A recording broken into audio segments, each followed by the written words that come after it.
பாரதி காதலியே கண்ணம்மா கண்ணம்மா, தீராத காதல் நீயே செல்லம்மா செல்லம்மா, கண்ணம்மா கண்ணம்மா, என் வாழின் அர்த்தம் நீ அம்மா. ஏஸ்னோ உண்மையா உங்க அம்மாக்கு கொடுத்த மாதிரி உனக்கு நெக்லஸ் கொடுத்துருக்காங்க. ஆனா இந்த அன்பை மறந்துட்ட பத்தியா, காமிக்கவே இல்ல.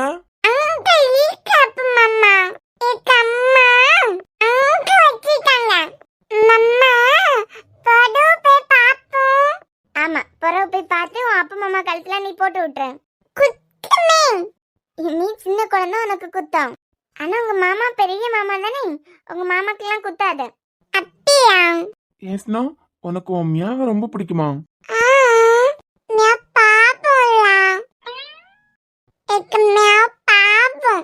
யாரு டாக்டரா பாவம்? ஸ்னோலி, மாமா ஹாஸ்பிட்டல் அட்மிட் ஆயிருந்தேன், உடம்பு சரியில்லாமா? ஆமா, ஊசி எல்லாம் போட்டாங்க. ஏன் உனக்கு போடணுமா? சரி, மாமா ஹாஸ்பிட்டல் அட்மிட் ஆயிருந்தேல, அப்போ எங்க ஸ்னோ அழுதியா? அழலியா? அப்போ உனக்கு மாமா மேல பாசமே இல்லையா? எங்க ஊசி போட்டாங்களா? அப்போ மாமா ஹாஸ்பிட்டல் அட்மிட் ஆயிருக்கும் போது நீ மாமாக்காக ஃபீல் பண்ணி அழல. பாத்தீங்களா, காய்ச்சல் வந்ததுன்னா ஊசி போடணுமா? உங்களுக்கு காய்ச்சல் வந்திருக்கு, அதனால ஊசி போட்டிருக்காங்க. அத நினைச்சு எல்லாம் அவ ஃபீல் பண்ணல. நக்கம்மா சொன்னா யாக்கேக்கு காய்ச்சல் மம்மா போய் ஊசி போடுவோமா? எனக்கு தெரிஞ்சு நம்மள இவ்வளவு சீக்கிரம் டிஸ்சார்ஜ் பண்ணதுக்கு மது மித்ரன் தான் காரணம். ஏன்னா உங்களுக்கு இன்ஜெக்ஷன் போடணும்னாலும் எதுனாலும் உடனே மித்ரன் வந்துடுறாரு. எனக்கு எதுனால மது பார்த்து பார்த்து பண்றா. 2 டாக்டர்ஸ் வீட்ல இருக்கும்போது நம்மள எதுக்கு ஹாஸ்பிட்டலே வச்சிருக்கறேன்னா சீக்கிரமா டிஸ்சார்ஜ் பண்ணிட்டாங்கன்னு நினைக்கிறேன். குல்ஃபி, இத்தனை நாள் ஐசியூ இந்த ரூம்லயே அடைஞ்சு கிடக்குறது, வெளி உலகத்தை பார்க்காம எப்படியோ இருந்துச்சு. ஏதோ ஜெயிலுக்குள்ள அடைச்சு போட்ட மாதிரி இருந்து எப்படியோ மனசு வச்சு வெளியே கூட்டு வந்துட்டேன். தெரியும்ல அன்பு, எப்படியும் உங்களை உள்ளே அடைச்சு போட்டிருந்தாங்க. அதுவே ஒரு மாதிரி கடுப்பா தான் இருந்திருக்கும். நமக்கு எது குடுக்குறாங்களோ அதான் நமக்கு பிடிக்காது. இப்ப பாருங்க, கொஞ்ச நாள் எனக்கு சூடா எதுவுமே குடிக்க கூடாது, என் காஃபி கூட சூடா குடிக்க கூடாது அப்படின்னு சொல்லியிருக்காங்க. இதை கேட்டுட்டு வீட்டுல எனக்கு காஃபி கூட சூடா குடுக்கறது இல்ல. அதுக்கு கொஞ்ச நேரம் பொறுத்திருக்கணும்டி. இப்ப ஏன் பேச மாட்டீங்க? அப்ப எல்லார் வயிற்றுலயும் புளிய கரைச்சி ஊத்திட்டு இப்ப வந்து பேச்சு.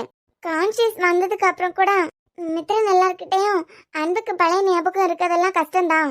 பிரெயின் டெத்ல பொழைச்சதே பெருசு. கண்டிப்பா நிறைய விஷயங்களை மறந்துருப்பாரு, அப்படியே தான் சொல்லிட்டு இருந்திருக்காரு. அப்புறம் நீங்க சாம் கூட பேசினதுக்கு அப்புறம் தான் எல்லாருக்கும் உயிரே வந்திருக்கு. ஏன் ஒரு ஆக்சிடென்ட் ஆயிடுச்சு, கொஞ்ச நேரம் என்னையே மறந்து நான் தூங்கிட்டு இருந்தேன். என் போக்குல விட்டு இருந்தாலே நான் கொஞ்ச நேரத்துல எந்திரிச்சு உட்கார்ந்துருப்பேன். அதுக்காக என் செல்லம் பாய்சன் சாப்பிட்டு ஒரு ஹாஸ்பிட்டலையே நம்ம எல்லாம் லவ் பார்க்கா மாத்திட்டோம் பத்தியா? நல்லா இருந்த பையனுக்காக பாய்சன் சாப்பிட்டதும் பத்தாதுன்னு மெமரி லாஸ் நீங்களே கதையா அடிச்சு விட்டுருக்கீங்க. அந்த இடத்துல இருந்து பார்க்கும்போது தான் தெரியும். இப்ப வந்து அப்படி பண்ணிருக்கலாம்ல, இப்படி பண்ணிருக்கலாம்ல, நானா எந்திரிச்சு உட்கார்ந்துருப்பேன்ல. செல்லம், இப்படி இழுக்காதங்க, ரொம்ப கேவலமா இருக்கு, கண்டாவியா இருக்கு. ஏய் பரவாயில்லடி, ஏன் பொண்டாட்டி எப்படி கூப்பிடணுமோ அப்படி கூப்பிட்டுக்கிறேன்.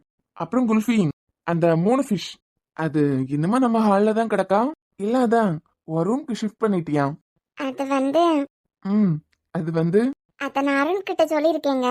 அது 3 ஃபிஷ்மே எனக்கு தனியா தெரியும். இனிமே எடுத்து ரூம்லயே வச்சிருவேன். ஏண்டி எவ்வளவு ஃபாஸ்டா அத ஹால்ல இந்த ஃபிஷ் டேங்க்ல கொண்டு விட்டுட்ட பத்தியா? நான் டெய்லி ஆபீஸ் வரதுக்கு முன்ன ஒரு 2 நிமிஷமாவது அந்த ஃபிஷ் டேங்க பார்த்து ரசிச்சுட்டு தான் கிளம்புவேன். வந்ததுக்கு அப்புறம் அப்படிதான் 2 ஃபிஷ் மட்டும் அந்த டேங்க்ல வாங்கி போட்ட நீங்க மறுபடியும் ஒன்னொன்னா வாங்கி போடுறதுக்கு நான் அதை ரசிச்சு பார்த்துட்டு இருக்கதானே காரணம். அப்படி டெய்லி பார்த்துட்டு இருக்க எனக்கு நீங்க கொடுத்தது எதுன்னு வித்தியாசம் தெரியாம இருக்குமா? அந்த தைரியத்துல தான் கொண்டு போட்டேன். அதுவும் சாம் அந்த பக்கமா இருந்ததை நான் பார்த்தேன். நியூஸ் உங்களுக்கு வரான்னு எனக்கு தெரியும். அப்பா மாமா ஏக்கு மீமி உனக்கு வாங்கிருவேன் செல்லம். சரி செல்லம், ஃபிஷ் ஓகே. இந்த லவ் பேர்ட்ஸ் கொண்டு மொட்டை மாடியில வச்சிருக்கேன், அதை எப்ப கீழே எடுத்துட்டு வர போறேன்? அது எப்பத்துல இருந்து குயம் முயம் சத்தம் பண்ணாம இருக்கும், அதுக்கப்புறம் நான் இருக்கிறதுக்கு பக்கமே எடுத்து வச்சிருவேன். ஏய், உன்னால பேசாம இருக்க முடியுமா? ஏய், நான் உனக்கு அத்தை, அதை மறந்துடாத. முய்யா முய்யான்னு சத்தம் போட்டே இருக்கு. கொஞ்ச நேரம் பார்த்தேன், இது சரிப்பட்டு வராது அப்படின்னு தூக்கி கொண்டு மேல வச்சுட்டேன். நீ நல்ல பண்ற செல்லம். சரி விடுங்க. ஆமாங்க, இந்த இங்க எல்லாம் நானும் நினைச்சேன் குல்ஃபி, ஏதோ எனக்கு மண்டையில அடிப்பட்ட டென்ஷன்ல இருந்த லெவல்ல கொஞ்சம் கூட கூடிடுச்சு. அதனால 2 நாள் கூப்பிடுவா அப்படியே மறந்துடுவேன்னு நினைச்சேன். நீ என்ன அதை கண்டினியூ பண்ணிட்டு இருக்க? ஏன் உங்களுக்கு பிடிக்கலையா? நல்லா தான் இருக்கு. நானும் யோசிச்சிருக்கேன் தான். நாம தனியா இருக்கும்போது நீ என்ன கெட்ட வார்த்தையே போட்டு கூப்பிட்டாலும் எனக்கு ஒரு பிரச்சனை இல்ல. ஹலோ ஹலோ ஹலோ, பேச மாட்டேங்கிற தைரியம் தானே? இல்லடி, நிஜமாவே தான். பிறந்ததுல இருந்தே ஒன்னாவே இருந்துட்டோம். அதனால உன்கிட்ட இந்த மரியாதையெல்லாம் எதிர்பார்க்க முடியாதுன்னு எனக்கு தெரியும். இப்போ ஓகே, ஆனா கல்யாணத்துக்கு அப்புறம் மத்தவங்க முன்னெல்லாம் மரியாதை இல்லாம பேசுறது நல்லா இருக்குமா அப்படின்னு யோசிச்சேன். சரி, என் குல்ஃபிக்கு என்ன தோணுதோ அதுதான் அப்படின்னு நான் அதை பெருசா எடுக்கலதான். ஆனா இப்ப இந்த இங்கே நீ கண்டினியூ பண்ற பத்தியா நிஜமாவே சிரிப்பு தாண்டி வருது. உங்களுக்கு சிரிப்பு வருதுங்கிறதுக்காக எல்லாம் என்னால மாத்த முடியாது. இவ்வளோ நாளும் வேற அன்பு. ஆனா நமக்கு கல்யாணம் எல்லாம் ஆயிடுச்சுன்னா இல்ல, இப்போ ஃப்ரீயா விட்டுட்டீங்கன்னா அப்புறம் எப்பவுமே உங்களுக்கு மரியாதை கிடைக்காது. 4 பேர் கூட்டத்துல கூட அன்பு இங்க வா அப்படின்னு கூப்பிட்டேன்னு வைங்க, உங்க மரியாதை என்ன ஆகும்? பொண்டாட்டி கூட இவனை மதிக்கல அப்படின்னு எல்லாரும் பேசுவாங்கல்ல. நம்ம வீட்டுல உள்ளவங்களுக்கெல்லாம் எப்படின்னாலும் ஒன்றும் இல்லை. ஆனா மற்றவங்களை பொறுத்த வரைக்கும் இது வரைக்கும் இருந்ததெல்லாம் வேற. ஆனா அன்பு, கணவன் மனைவி உறவுனா ஒரு ஒய்ஃபா உங்களுக்கு நான் மரியாதை கொடுத்து நடந்துக்கிறதா அதுதாங்க நல்லா இருக்கும். பாக்குறவங்களுக்கும் நம்ம உறவு மேல ஒரு மரியாதை இருக்கும். பொது இடத்துல வச்சு 4 பேர் மத்தியிலையும் நீ வா போன்ல நான் உங்களை கூப்பிட்டேன்னு வச்சுக்கோங்க, நம்ம உறவு மேலேயும் யாருக்கும் மரியாதை இருக்காது, உங்க மேலேயும் யாருக்கும் மரியாதை இருக்காது. அதனால ஒரு பொண்டாட்டிங்கிறவா புருஷனுக்கு இருக்கிற மரியாதைக்கு கூட இன்னமும் கொஞ்சம் மத்தவங்க பார்வைக்கு மரியாதை ஏற்படுத்தணுமே தவிர எந்த இடத்துல இவன் தானே அவன் பொண்டாட்டியே அவனை மதிக்க மாட்டேங்கிறான் அப்படின்னு எல்லாம் யாருக்கும் தோணக்கூடாது. இந்த லவ் மேரேஜ்ல இங்க எல்லாம் எதிர்பார்க்க முடியாது. ஆனா பரவாயில்ல என் குல்ஃபி. அதான் சொல்லிட்டேன்லாம், இப்ப சேஞ்ச் பண்ணலன்னு வச்சுக்கோங்க, அப்புறம் எப்பவும் உங்களுக்கு இந்த மரியாதை கிடைக்காது. என்ன தங்கம் உங்களுக்கு ஆமாடி செல்லம், நீதான் அப்பு மாமாக்கு டும்டும் எப்ப வரேன்னு வெயிட் பண்ணிட்டே இருந்த பத்தியா? ஆமா, வெயிட் பண்ணிட்டே இருந்த பத்தியா? இன்னும் 4 வருஷத்துல எங்களுக்கு டும்டும். 4 வருஷமா? ஆமாங்க, 4 வருஷத்துக்கு அப்புறம் தானே நீங்க தாத்தா கிட்ட பேச போறீங்க. அப்புறம் தான் உன் பொண்ணு எனக்கு தாமாமான்னு எங்க அப்பா கிட்ட கேட்க போறீங்க. ஏன் செல்லம், வெயிட் பண்ண மாட்டியா? நான் வெயிட் பண்ணலாம், ஆனா நான் தூங்கிட்டே நினைச்சேன். நேற்றுக்கே யாரோ தாத்தா கிட்ட பேசிட்டாங்க, என் அப்பா அம்மா கிட்ட கூட பேசிட்டாங்க. ஏய், அப்ப நீ தூங்கல தானே? அந்த என் ரூம்க்கு யாராவது வந்து இனியான்னு கூப்பிட்டாலே நான் எந்திரிச்சிருவேன். இதுல தாத்தாக்கு உங்களுக்கு அவ்வளோ கான்வர்சேஷன் போயிருக்கு, நான் அவ்வளோ நேரம் தூங்கிட்டு இருப்பேன்னா நினைச்சீங்க?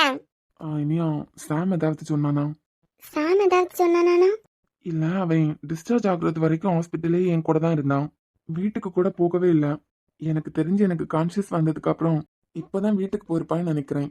கடைசி நேரத்துல அங்கிள் கிட்ட இதை பத்தி நீ பேசக்கூடாதுன்னு நான் சொல்லியிருந்தாலும் எனக்கு ஆக்சிடென்ட் ஆன கோவத்துல அங்கிள் கிட்ட ஏதாவது சண்டை போட்டானோ என்னமோ. அப்படிதான் அன்பு எனக்கும் தோணுது. ஏன்னா நம்ம 2 பேரும் கான்சியஸ் இல்லாம இருக்கும்போது சாமோட அம்மா வந்து பார்த்துட்டு போயிருக்காங்க. ஆனா இத்தனை நாள் உங்களை ஹாஸ்பிட்டல்ல வச்சிருந்தோம், அப்ப கூட அரசு அங்கிள் வந்து எட்டி பார்க்கலையே. இவன் ஏதாவது அங்க போய் கத்தி இருப்பானான்னு தெரியல. அப்படி அவர் மேல அவனுக்கு வெறுப்பு எதுவும் வந்துடக்கூடாது. அவங்களே ஒத்த பையனை வச்சிட்டு இருக்காங்க. அவர் சம்பாதிச்சு வச்சிருக்க மொத்த சொத்து கூட சாம்க்கு தான். ஆனா அதையெல்லாம் தூக்கி போட்டுட்டு எனக்காக இருக்கான் பாத்தியா? அப்பாக்கும் பையனுக்கு நடுவில் ஏதாவது விரிசல் இருந்துச்சுன்னா நான் சரியானதா அதை சரி பண்றதா எனக்கு வேலை நீயா. ஆனா அங்கிள் கூட இனிமே எந்த வம்பும் வச்சுக்க வேண்டாம். ஒரு தடவை உயிர் போய் உயிர் வந்திருக்குங்க. இதுக்கு மேல எல்லாம் இந்த மாதிரி ஒரு சிச்சுவேஷனை தாங்கிக்கிறதுக்கு எனக்கு தெம்பில்ல. அதனால தெரியாம கூட அவர் வழியில நம்ம போக வேண்டாம். எத்தனை ப்ராஜெக்ட் கையை விட்டு போனாலும் ஒன்றும் இல்லை. இனிமே அரசங்கள் கூட நீங்க மோதுற மாதிரி எதுவும் வேண்டாம். பயந்து போக சொல்றியா? பயந்து போக சொல்லலாம், உங்களை ஒதுங்கி போக தான் சொல்றேன். அவர் ஒரு விஷயத்தை அடையணுங்கிறதுக்காக எந்த எல்லைக்கு வேணாலும் போவாரு. நான் அப்ப சொன்ன மாதிரி தான், அவர் ஃபேமிலி ஃப்ரெண்டா மட்டும் இருந்தா போதும். நம்ம அவர்கிட்ட எதுவும் வச்சுக்காம இருக்காதா நமக்கு நல்லது, நம்ம ஃபேமிலிக்கு நல்லது. ஃபேமிலின்னு சொன்ன உடனே ஒன்னு ஞாபகம் வருது குல்ஃபி. அவர் கம்பெனி விஷயத்துல மட்டும்தான் என்கிட்ட மோதிட்டு இருக்காரு. அதனாலதான் அன்பு அமைதியா போயிட்டு இருக்கேன். ஏன்னா அவர் மோதுறதுல ஒரு லாஜிக் இருக்கு. ஒரு பெரிய பிசினஸ் மேன், அவருக்கு அப்புறம் எல்லாமே அவர் பையன் தான். அந்த பையன் என் கூட இருக்க கோவத்துல அவர் மோதுறதெல்லாம் ஓகே தான். நம்ம ஃபேமிலிக்கு நல்லதுன்னு சொல்ற எல்லாம் அவர் மோதுறது கம்பெனியோட இருந்துச்சுன்னா அவருக்கு நல்லது. அப்படி இல்லையா? போதும், இன்னும் எந்திரிச்சு நடக்கவே இல்ல. இப்பதான் 2 பேருக்கும் உயிர் போய் உயிர் வந்திருக்கு. மறுபடியும் ஏதாவது பண்ணணும்னா முதல்ல என்ன சாகடிச்சுட்டு அதுக்கப்புறம் என்ன வேணாலும் பண்ணிக்கோங்க. என்ன கொன்னுட்டு அதுக்கப்புறம் உங்க வீரத்தை கொண்டு எங்கேயும் காமிச்சுக்கோங்க. ரொம்ப நேரம் உட்கார்ந்ததுலாம் முதுகு வலிக்க ஆரம்பிச்சாச்சு. கூட்டு போம். ம். என்ன ஸ்னோ, போலாமா? வேண்டாண்டி, எனக்கு பயமா இருக்கு. இது ஹெச்ஓடி சாரோட பைக்கு. பைக் வேற பாக்குறதுக்கு புதுசா இருக்கு. பயந்து பயந்து சாகாத. இந்த ஆள் பைக்கை இன்னைக்கு பஞ்சர் பண்ணி நம்ம வித்யாவை கஷ்டப்படுத்துறதுக்கு ஃப்ரெண்ட்ஸ்னா யாருன்னு காமிக்கிறேன். ஏன் அவரு எவ்வளவு பாசமா இருக்காரோ அவ்வளவு கோவக்காரரும் கூட. பார்த்தெல்லாம் வேலண்டைன்ஸ் டே அன்னையில இருந்தே இந்த ரோஸை பைக்ல வச்சுட்டு தான் சுத்திட்டு தெரியாரு. எனக்கு தெரிஞ்சு ஏதோ பொண்ணு கொடுத்தது. இதே ரோஸ் வேற எங்கேயாவது இருந்தா நம்ம காலேஜ் கேர்ள்ஸ் எல்லாம் ஆட்டை போடாம விடுவாங்களா? ஆனா இது ஹெச்ஓடி சார் பைக்கு. அதாண்டி, காஞ்சி போனதுக்கு அப்புறம் கூட அந்த ரோஸ் அப்படியே இருக்கு பாரு. எனக்கு தெரிஞ்சு நம்ம பொண்ணுங்க எல்லாம் என்ன நினைச்சிருப்பாங்கன்னா, ஹெச்ஓடி பைக்ல இந்த ரோஸ் எடுக்கிறதா ஹெச்ஓடி சாரோட ஒய்ஃப் தலையில இருந்து பூ எடுக்கிறதா ஒண்ணு நினைச்சு விட்டு வச்சிருப்பாங்கன்னு நினைக்கிறேன். வாய மூடாண்டி. அந்த ஆள் ரோஸ தலையில வச்சுட்டு தெரிஞ்சா என்ன, பைக்ல வச்சுட்டு தெரிஞ்சா என்ன? நம்ம வித்யா காண்டி நம்ம சுரேஷ் விஷயத்துலதான் எதுவுமே பண்ணல. ஏன் வித்யா என்னமோ உளறிட்டு இருக்கு. சார் அந்த மாதிரி டைப்லாம் இல்ல. நீ அந்த ஆளுக்கு முதல் சர்டிபிகேட் கொடுக்கறத நிப்பாட்டு. சார் கூப்பிட்டீங்களா? ஆதி சார், ஒன்னும் இல்ல. ஒரு 2-3 நாளாவே ஸ்டாஃப்லாம் பைக் ஸ்டாண்ட்ல பைக்கை வைக்கும் போது நல்லா தான் இருக்கான். ஆனா எடுக்கும் போது பஞ்சர் ஆகிருக்கு அப்படின்னு கம்ப்ளைண்ட்ஸ் வந்துட்டே இருக்கு. நானும் அப்பப்ப கேமரா செக் பண்ணிட்டு தான் இருக்கேன். எவன் இந்த வேலையை பாக்குறான்னு கண்டுபிடிக்க முடியல. உங்களுக்கு தான் சிஸ்டம் வைஸ் நிறைய தெரியும்ல. இங்க ஜாயின் பண்ணதுக்கு அப்புறம் கூட ஈவினிங் என்னமோ கோர்ஸ் எல்லாம் படிச்சுட்டு இருந்தீங்களே, பழைய ஃபுட்டேஜ் எல்லாம் கொஞ்சம் செக் பண்ணி யார் இந்த வேலையை பாக்குறா அப்படின்னு கண்டுபிடிக்கிறீங்களா? Sure sir. எவன்னு கண்டுபிடிச்சி சஸ்பெண்ட் பண்ணி வீட்டுக்கு அனுப்பி விட்டுறானோ. ஸ்டாஃபோட பைக்லயே இந்த வேலை பார்த்து வச்சிருக்காங்கன்னா நான் பாக்குறேன் சார். ஓகே சார், நான் ரவுண்ட்ஸ் போயிட்டு வரேன். நீங்க என்ன ஏதுன்னு பாருங்க.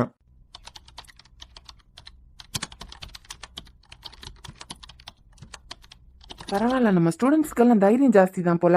ஸ்டாஃப் பைக்ஸையே பஞ்சர் பண்ண ஆரம்பிச்சிட்டாங்க. அப்படி பார்க்கும்போது இந்த காலேஜ்ல நமக்குன்னு ஒரு கெத்து இருக்கிறான் போல. நம்ம பக்கம் இது வரைக்கும் யாரும் வரலையே. யாரும் பார்க்கல. பார்க்கலாம். அது என்ன 4 மாசம் ஆன குழந்தையா? வலிக்காம ஊசி போடுற மாதிரி இழுத்துட்டு இருக்கா. இருல. ஏன் இவங்க ஏன் பைக் பக்கத்துல என்ன பண்றாளுங்க?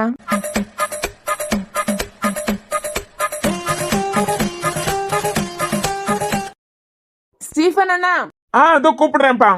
இருங்கடி, இன்னைக்கு உங்க 2 பேருக்கு டிசியை கொடுத்து நான் அனுப்பி வைக்கல. 2 பேரும் இங்க என்னமா பண்ணிட்டு இருக்கீங்க? அங்கிள், உங்க 2 பேரையும் ஆதி சார் கூப்பிடுறாரு. உடனே சேர்மன் ரூமுக்கு போவீங்களா? சேர்மன் ரூம்ல ஹெச்ஓடியா?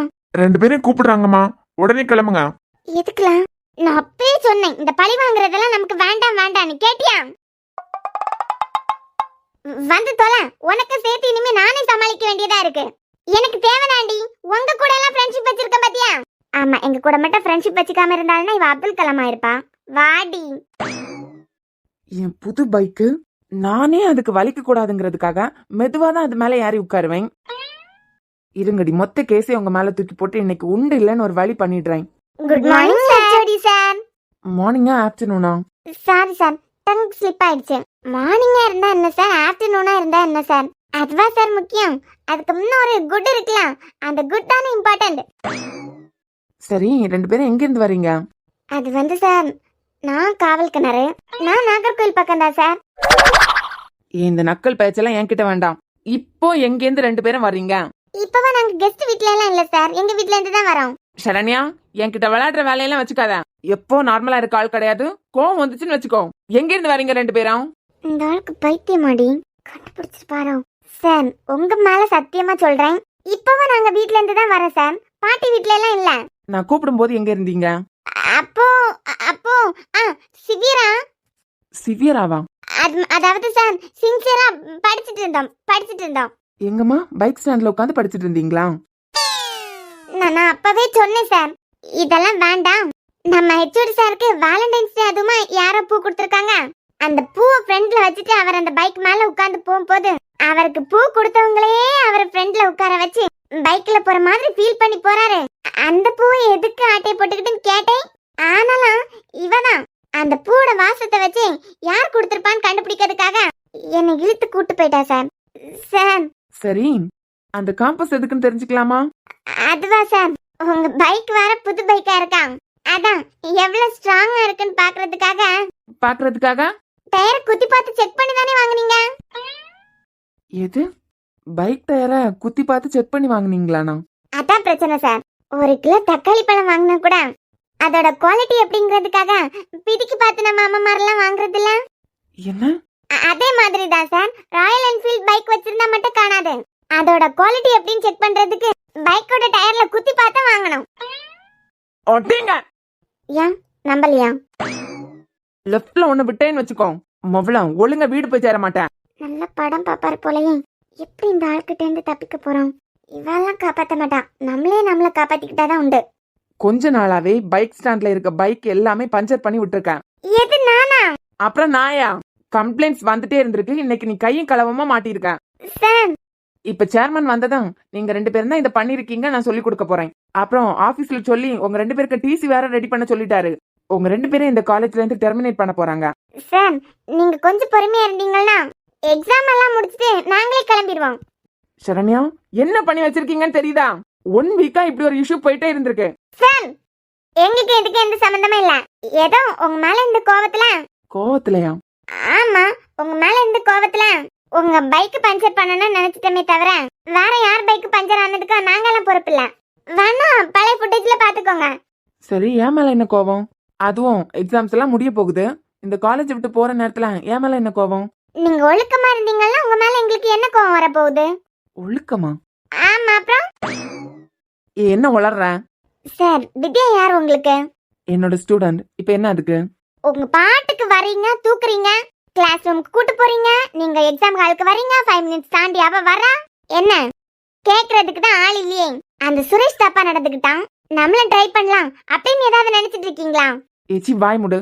ஆமா, 20 வயசு தான் ஆகுது. இந்த மாதிரி எல்லாம் பேசுறதுக்கு உனக்கு யார் கத்து கொடுத்தது? உங்களுக்கு பயந்து தானே எங்க வித்யா இந்த காலேஜை விட்டு போகுது. எனக்கு பயந்தா?